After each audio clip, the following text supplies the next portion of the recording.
ఇప్పుడు లోకేష్ బాబుకి 1,00,000 ఓట్లు మెజారిటీ అని మనం చూస్తా ఉన్నాం.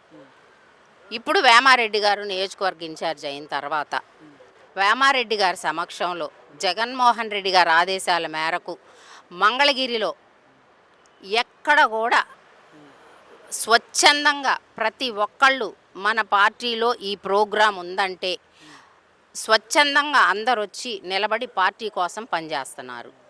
ఇంతకంటే లోకేష్ బాబు ఉన్న నియోజకవర్గంలో ఒక ఎమ్మెల్యేగా ఉన్న మంగళగిరి నియోజకవర్గంలో ఇంతకంటే మాకు వైసీపీ గెలుపనే మేము అనుకుంటున్నాం. ఇప్పుడు ఖచ్చితంగా లోకేష్ బాబుకు కూడా ఇది దృష్టిలో ఉంటుంది. ఎందుకంటే రెడ్ బుక్ రాజ్యాంగం మాది, రెడ్ బుక్లో 2 పేజీలు అయినాయని లోకేష్ బాబు చెప్తానే ఉన్నారు.